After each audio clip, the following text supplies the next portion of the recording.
Board যদি তার উপর ন্যস্ত দায়িত্ব যদি পালন না করতে পারেন তাহলে তার দায়ভার বোর্ডকে নিতে হবে। স্টেট যদি তার উপর অর্পিত দায়িত্ব যদি পালন না করতে পারেন তার দায়ভার স্টেটকে নিতে হবে। দুর্ভাগ্য হলেও সত্য, এর আগে এসএসসি কে বারবার সুযোগ দিয়েছে কলকাতা হাইকোর্ট, বলেছে যোগ্য অযোগ্যদের সেপারেট করে দিতে, তারা সেটা পারেননি। তারা কে যোগ্য কে অযোগ্য বলার ক্ষেত্রে তারা যে ডাটা দিয়েছিলেন সেটা সম্পূর্ণ ছিল না। তারা কেন নাইসার মতো সংস্থাকে অ্যাপয়েন্ট করলো ওএমআর শিট মূল্যায়নের জন্য, তার সঠিক তথ্য আদালতে দিতে পারেন। তবে এই নিয়োগ প্রক্রিয়াটি একটা ধোঁয়াশার মধ্যে থেকে এই নিয়োগ প্রক্রিয়া চালানো হয়েছিল এবং সেই জন্যই মহামান্য বিচারপতি দেবাংশু বসাক আমি বলবো বাধ্য হয়ে এই পুরো নিয়োগ প্রক্রিয়াটি ক্যান্সেল করতে বাধ্য হয়েছিলেন, কারণ এসএসসি এই নিয়োগের মধ্যে স্বচ্ছতাটি দেখাতে পারেননি প্রথম। দ্বিতীয় হচ্ছে তারপরেও সুযোগ দেওয়া সত্ত্বেও যোগ্য এবং অযোগ্যদের মধ্যে প্রভেদ করতে পারেননি। কেউ 1-2 পেয়ে চাকরি পেয়েছে এবং এই তথ্য কার্যত আদালতে স্বীকার করে নিয়েছে স্কুল সার্ভিস কমিশন তারা হলফনামা দিয়ে। এবং এই এসএসসি স্ট্যান্ড, যেটা আজকে আইনজীবী সিনিয়র অ্যাডভোকেট কল্যাণ বন্দ্যোপাধ্যায় বলেছেন যে এসএসসির অবস্থানটা দু রকম হয়ে যাচ্ছে। এই এসএসসি স্ট্যান্ডটা যখন 3 বারে হাইকোর্টের ধমক খেয়ে এসএসসি অবস্থান স্পষ্ট করে, 2016 সালের এসএসসি যে রুল অর্থাৎ কিভাবে এই নিয়োগগুলো হবে তার রুল ছিল, সেই রুলের 17 নম্বর ধারা অনুযায়ী যদি কোনো ইররেগুলারিটিস থাকে তাহলে এসএসসি সেই চাকরি কিন্তু বাতিল করতে পারে। এসএসসি তাদের ক্ষমতা প্রয়োগ করে চাকরি বাতিল করেছিল এবং সেখানেই দেখা গিয়েছিল যে একাধিক ওএমআর তার সত্যতা নিয়ে খোদ এসএসসি সংশয় প্রকাশ করেছিল। এখানে বিষয়টা কি দাঁড়ালো, চাকরি মেধাবী পড়ুয়া বাছাইয়ের দায়িত্বটা রয়েছে স্কুল সার্ভিস কমিশনের। এসএসসি তারা হলফনামা দিয়ে বলছে এবিসি আপাতত এখনো পর্যন্ত হাইকোর্টে যে নির্দেশে হলফনামা, সেখানে প্রায় 5,500-এর বেশি তারা হলফনামা দিয়ে জানিয়েছে তাদের চাকরিটা বিকৃত ওএমআর বা টেন্টেড অর্থাৎ অযোগ্য বেসিক্যালি তারা। এর বাইরে অন্যদিকে চাকরি সুপারিশপত্র দেওয়ার পর মধ্যশিক্ষা পর্ষদ তারা দেখা যাচ্ছে এসএসসি সুপারিশ ছাড়াই চাকরি দিয়েছে একাধিক জনকে এবং সেই সংখ্যাটাও এসএসসি দিয়েছে। এবং এই পরস্পর বিরোধী হলফনামা, যারা চাকরি যোগ্য খুঁজে দেওয়ার অথরিটি এসএসসি বলছে না এরা অযোগ্য, অন্যদিকে মধ্যশিক্ষা পরিষদ বলছে না এরা অযোগ্য না, এদের সুপারিশটা তারাই দিয়েছে।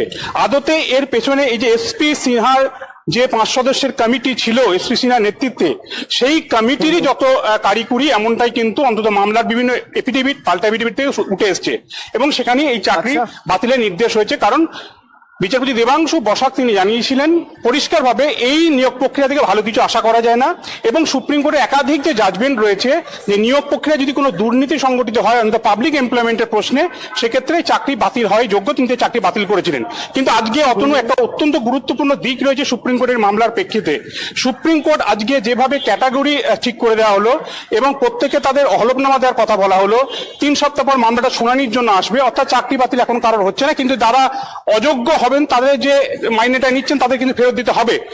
এই ক্যাটাগরি ভেঙে শুনানি করার অর্থ হলো সুপ্রিম কোর্ট, অনেক আইনজীবীর সাথে কথা বলছিলাম, সুপ্রিম কোর্ট কার্যত সবার চাকরি বাতিলের পক্ষে সম্ভবত নয়, অর্থাৎ যারা যোগ্য রয়েছেন তাদের চাকরি কিন্তু রাখার জন্যই কিন্তু এই ক্যাটাগরি ভাগ করে তাদের আলাদা আলাদা করে হলফনামা নিয়ে বিষয়টার চূড়ান্ত পর্যায়ের শুনানিতে যেতে চাইছে শীর্ষ আদালত।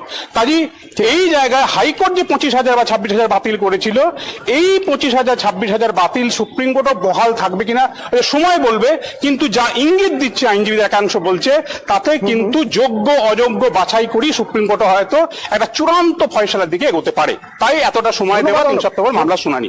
তাদেশ বহাল এই মুহূর্তের খবর, চাকরি বাতিল মামলার শুনানি পিছলো 3 সপ্তাহ পর মামলার চূড়ান্ত শুনানি। 26,000 চাকরি বাতিল করে হাইকোর্ট, চাকরি বাতিলের স্থগিতাদেশ দেয় সুপ্রিম কোর্ট। আজ সুপ্রিম কোর্টে মামলার শুনানি ছিল কিন্তু সেই স্থগিতাদেশ আপাতত বহাল থাকছে, মামলার শুনানি পিছিয়ে গেল সুপ্রিম কোর্টে। মৈত্রেয়ী আমাদের প্রতিনিধি রয়েছেন। মৈত্রেয়ী, কি হলো আজ? দেখো, আজকে সুপ্রিম কোর্টে শুনানি ছিল এই এসএসসি দুর্নীতি মামলার এবং সেখানে আজকে যেহেতু সুপ্রিম কোর্টে একটি বড় মামলা রয়েছে যেটা ইনকাম ট্যাক্সের সঙ্গে জড়িত, সেই কারণে মূল যে এসএসসি মামলা রয়েছে সেই মামলাকে আজকে পিছিয়ে দেওয়া হয়েছে। মূলত বেশ কিছু ক্যাটাগরিতে ভাগ করা হয়েছে আজকের মামলাটিকে এবং সেখানে সুপ্রিম কোর্টের প্রধান বিচারপতি সিজেআই অর্থাৎ ডিওয়াই চন্দ্রচূড় সদস্যের বেঞ্চ তারা বেশ কয়েকটি ক্যাটাগরিতে ভাগ করে দেন এবং সেই ক্যাটাগরিগুলো কি কি এবং সেই ক্যাটাগরিতে কাউন্টার ফাইল সরকার একটা এখানে কিন্তু একাধিক পক্ষ রয়েছে এবং প্রত্যেকটি পক্ষেরই বক্তব্য শোনার প্রয়োজন রয়েছে। প্রত্যেকটি পক্ষের তরফ থেকে এখনো পর্যন্ত বেশ কিছু পক্ষের তরফ থেকে কোনো কাউন্টার ফাইল করা হয়নি। ফলে সুপ্রিম কোর্ট চেয়েছে যে যারা কাউন্টার বক্তব্য অর্থাৎ এই যে রায়ের বিপক্ষে যারা কাউন্টার বক্তব্য যারা পেশ করবেন তাদেরকে কাউন্টার বক্তব্য পেশ করার জন্য সময় দেওয়া হোক।